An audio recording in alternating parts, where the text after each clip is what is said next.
औज़ुबिल्लाहि मिनश्शैतानिर्रजीम बिस्मिल्लाहिर्रहमानिर्रहीम अस्सलामु अलैकुम रहमतुल्लाहि व बरकातुहू। सूरह आराफ है मेरे सामने और सूरह आराफ की आयत नंबर 157 है, पारा नंबर 9 है, रुकू नंबर 9 है। आयत नंबर 156 में अल्लाह तबारक व तआला ने फरमाया था कि हज़रत मूसा अलैहिस्सलाम से ख़िताब करते हुए कि मेरा अज़ाब भी है और अज़ाब में उन लोगों को शामिल करूँगा या अज़ाब में उन लोगों पर मुसल्लत करूँगा जिनको मैं चाहूँगा, लेकिन मेरी रहमत हर एक चीज़ पर वसी है, हर एक चीज़ से वसी है, अज़ाब से कहीं वसी है। और फिर फरमाया था कि रहमत में उन लोगों को शामिल करूँगा जो मेरे अहकामात की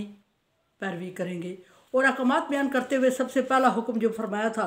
कि वो लोग हैं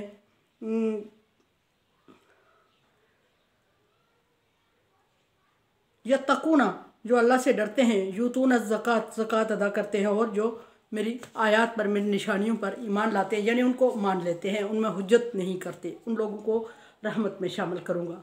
आगे इन लोगों की जो ईमान लाते हैं उनकी अल्लाह तबारक व तआला ने कैटेगरी बयान कर दी कि ईमान वालों में ये निशानियाँ, ये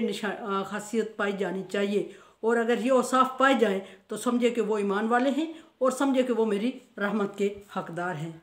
नंबर 1, अल्लज़ीना यत्तबिऊन रसूल नबी उम्मिय्यल्लज़ी यजिदूनहु मकतूबन इंदहुम फ़ी तौरात व इंजील। वो लोग जो कि नबी उम्मी हज़रत मोहम्मद सल्लल्लाहु अलैहि वसल्लम, नबी उम्मी जी हज़रत मोहम्मद सल्लल्लाहु अलैहि वसल्लम पर ईमान लाते हैं। नबी जिनको अल्लाह तबारक व तआला ने ख़बर देकर भेजा, गायब की ख़बर देके, यानी वही के साथ मुंसलिक करके भेजा। और उम्मी जी जिनको किसी ने बाकायदा पढ़ाया ना हो, जिनका कोई उस्ताद ना हो, और जिनके औसाफ वो तौरात और इंजील में पढ़ चुके हैं। और यानी अहले किताब में से जिन लोगों ने अपनी किताब को बहुत अच्छी तरह पढ़ा और उसको मानते हैं, उन्हें पता है कि मोहम्मद सल्लल्लाहु अलैहि वसल्लम आखिरी नबी है, क्योंकि आप सल्लल्लाहु अलैहि वसल्लम के औसाफ तौरात और इंजील में बयान हो चुके हैं, ज़बूर में और सहीफ़ों में भी। और अल्लाह तबारक व तआला फरमाते हैं कि ईमान वाले वो लोग हैं और परहेज़गार वो लोग हैं जो मेरे उम्मी नबी पर ईमान लाते हैं, और उसकी सिफ़ात कुरान पाक में बयान हो चुकी है, तो गुज़श्ता किताबों में भी बयान हो चुकी है। उन सिफ़ात को मानते हैं, कंजूसी नहीं करते। वो कौन नबी हैं? वो मोहम्मद सल्लल्लाहु अलैहि वसल्लम हैं। और वो नबी ऐसे हैं यामुरुहुम बिल मारूफ व यनहौना अनिल मुनकर। और वो नबी की ज़िम्मेदारी ये है कि वो उनको नेकी का हुक्म देते हैं और उन्हें बुराई से रोकते हैं। अमर बिल मारूफ और नही अनिल मुनकर है उनकी ज़िम्मेदारी है। और ये लोग ईमान वाले जो लोग हैं, या अल्लाह तबारक व तआला के मानने वाले, या अल्लाह तबारक व तआला के रहमत के हकदार, वो लोग उनकी मना करदा चीज़ों को छोड़ देते हैं, तर्क करते हैं, और जिस चीज़ का वो हुक्म देते हैं उसको कर गुजरते हैं। वो लोग किसके हकदार होंगे? वो अल्लाह की रहमत के हकदार होंगे। व युहिल्लु लहुमुत तय्यिबात व युहर्रिमु अलैहिमुल खबाइस। और नबी सल्लल्लाहु अलैहि वसल्लम की इसके अलावा ये ड्यूटी भी है, ये ज़िम्मेदारी भी है। पहली ज़िम्मेदारी क्या है नबी सल्लल्लाहु अलैहि वसल्लम की? कि अमर बिल मारूफ और नही अनिल मुनकर करते हैं। दूसरी ज़िम्मेदारी ये है कि हराम चीज़ों से रोकते हैं, और अल्लाह के रहमत के हकदार वो लोग हैं जो नबी के कहने पर हराम चीज़ों को तर्क कर देते हैं। तौरात और इंजील में बेशक उनको हलाल और जायज़ करार दिया हो उनके उलमाए कराम ने, लेकिन जब नबी सल्लल्लाहु अलैहि वसल्लम बताते हैं कि ये हराम है, तो इसका मतलब है ये तौरात में हराम कर दी गई थी, तौरात में उनको हराम कर दिया गया था। उनके उलमाए कराम ने अपनी मर्ज़ी से उसको लिख के हलाल और जायज़ करार दिया है। उसको वो लोग छोड़ देते हैं तो वो रहमत के हकदार हो जाते हैं। युहिल्लु लहुम तय्यिबात, जिन लोगों जो अल्लाह तबारक व तआला ने पाकीज़ा चीज़ें खाने का हुक्म दिया है, इजाज़त दी है, उसको हलाल नबी बताते हैं कि ये हलाल है, और वो लोग उनको हलाल समझ के इस्तेमाल में लाते हैं, वो रहमत के हकदार हैं। और ये नबी सल्लल्लाहु अलैहि वसल्लम की ज़िम्मेदारी में शामिल है। अब ये बात खुसूसन क्यों जिक्र की गई? अमर बिल मारूफ नही अनिल मुनकर तो हुआ, युहिल्लु लहुम तय्यिबात, हलाल चीज़ों को हलाल करार देते हैं, पाकीज़ा चीज़ों को हलाल करार देते हैं। इसका मतलब यह है कि कुछ चीज़ें जो अल्लाह तबारक व तआला की तरफ से हलाल और जायज़ करार दी गई थी, तौरात और इंजील के उलमाए कराम ने उनको अपनी मर्ज़ी से, अपनी आसूदगी से अपने ऊपर हराम कर दिया था। एग्जाम्पल है कि याकूब अलैहिस्सलाम ने, बनी इसराइल ने इसलिए हराम किया कि याकूब अलैहिस्सलाम को ऊँट का गोश्त बहुत मरूब था, और आपने जब किसी एक बीमारी की वजह से या किसी जगह एक मसलहत के तहत उसको खाना अपने ऊपर मना कर दिया कि मैं नहीं खाऊंगा, और हमेशा के लिए नज़र मान ली। फिर आहिस्ता आहिस्ता बनी इसराइलियों ने उसको नबी की सुन्नत समझकर हराम कर दिया और अपनी किताबों में लिख दिया कि इसको हमारे नबी ने हराम करार दिया है, सो अल्लाह ताला की तरफ से हराम करार दिया गया है, हालांकि अल्लाह की तरफ से वह हराम नहीं था। सो अब जब नबी सल्लल्लाहु अलैहि वसल्लम तशरीफ़ लाए तो नबी सल्लल्लाहु अलैहि वसल्लम ने बनी इसराइल की हराम करदा चीज़ों को जो अल्लाह तबारक व तआला की तरफ से हराम नहीं थी, बनी इसराइल ने खुद हराम की थी, उनको हलाल करार दिया। और कुरान पाक में उसका जिक्र मौजूद है। और अगर तौरात में लिखी गई हैं हराम हलाल है, कुरान पाक में हलाल कह दिया, तौरात में हराम लिखी गई हैं तो वो उन लोगों ने अपनी तरफ से लिखी है। और जब नबी पर ईमान लाया जाए तो उनको हलाल करार दिया जाए और हलाल समझ के इस्तेमाल में लाया जाए, क्योंकि नबी को अल्लाह तबारक व तआला ने हुक्म दिया और नबी की ज़िम्मेदारी लगाई कि आप इनको हलाल करार दे दें लोगों के सामने, और जो लोग आप पर ईमान लाते हैं उन्हें हलाल उनको मानना पड़ेगा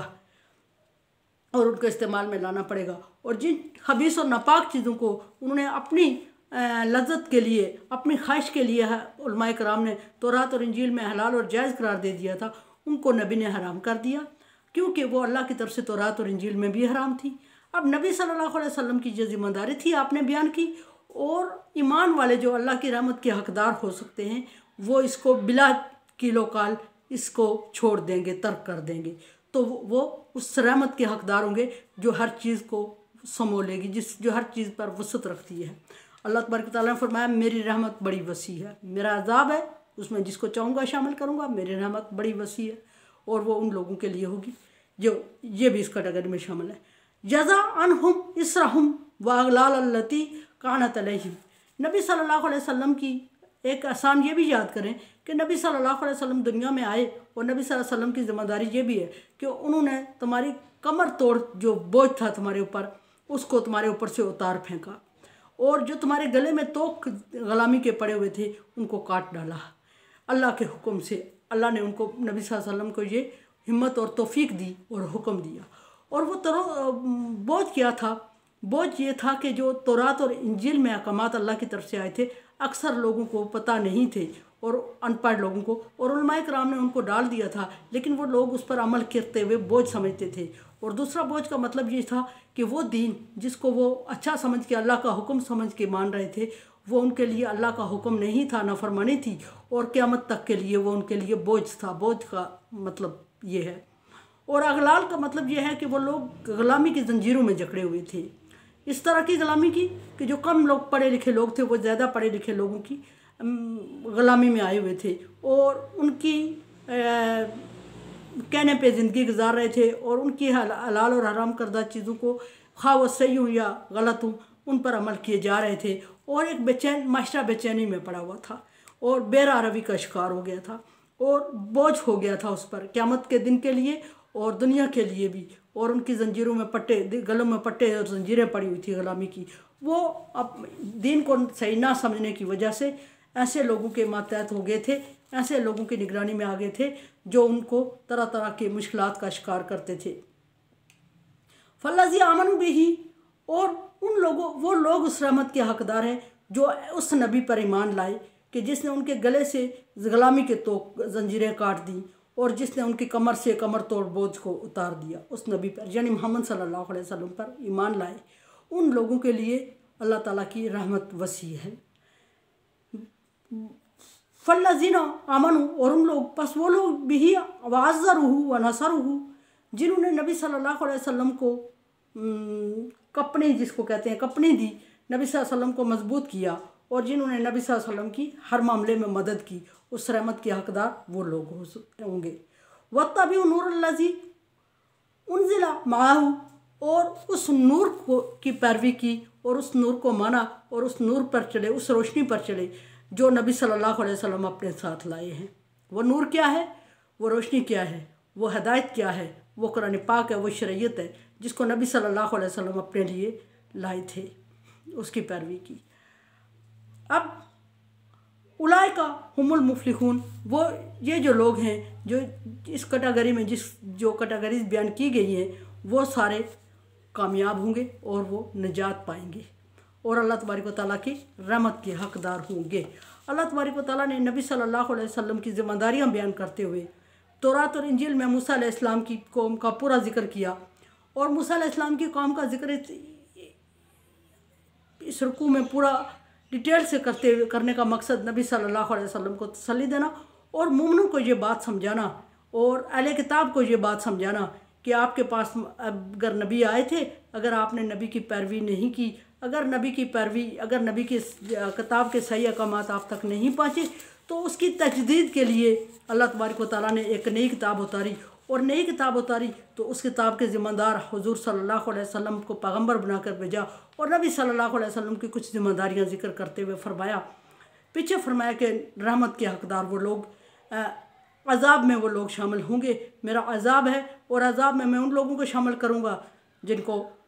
मैं चाहूँगा और मेरी रहमत अज़ाब से कहीं वसी है और उसमें वो लोग शामिल होंगे। आगे कैटेगरीज बयान कर दी और कैटेगरीज के साथ साथ सबसे पहली जो बात की वो नबी सल्लल्लाहु अलैहि वसल्लम पर ईमान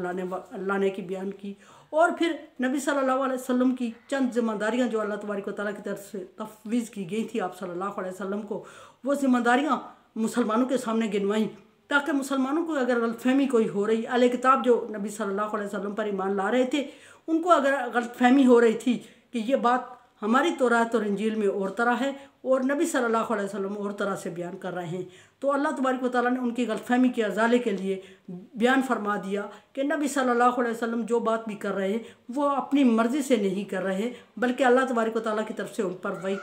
वही की जाती है और उनके आप सल्लल्लाहु अलैहि वसल्लम की ज़िम्मेदारी है कि वो आपके और आप लोगों को नबी सल्लल्लाहु अलैहि वसल्लम का एहसानमंद होना चाहिए कि उन्होंने आपकी के उस बोझ को उतार दिया जिस बोझ ने आप लोगों की कमर तक को तोड़ दिया था और आपकी गर्दन से ग़ुलामी के पट्टे को काट कर आपको आज़ाद कर दिया और अल्लाह तबारक व तआला अल्लाह तबारक व तआला की फर्माबरदारी की तरफ मुतवज्जे कर दिया और उस नबी का एहसानमंद होना चाहिए, ना कि उस नबी को तकलीफ़ दें और उनकी बात ना मान के उनको क़यामत तक के लिए परेशान करते रहें। अल्लामा इकबाल फरमाते हैं कि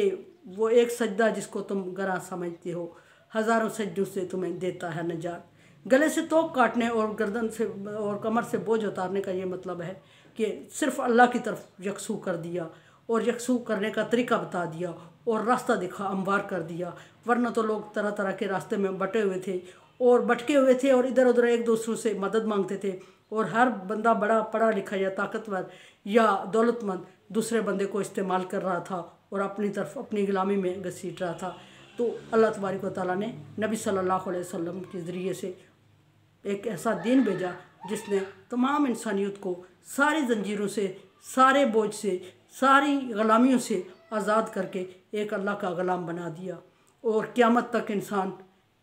अल्लाह को, नबी को मानने वाला, अल्लाह तबारक व तआला के अहकामात को मानने वाला सिर्फ़ अल्लाह तबारक व तआला का ग़ुलाम और अब्द बन के ज़िंदगी गुजारेगा और उसके लिए अल्लाह तबारक व तआला ने फरमा दिया दुनिया में भी रहमत उसके लिए वसी है और आखिरत में भी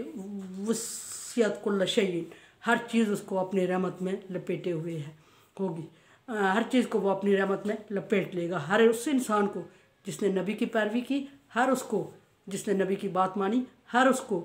जिसने कुरान को सही समझा और उसके हदायत समझा और नूर समझा और उससे रहनुमाई हासिल की। मेरे चैनल को आप सब्सक्राइब कर रहे हैं, thank you so much. Like dislike as you like, मेरे लिए दुआ किया करें, ला खौफुन अलैहिम वला हुम यहज़नून में शामिल कर दे अल्लाह ताला दुनिया में भी और आखिरत में भी। अल्लाह हाफिज़।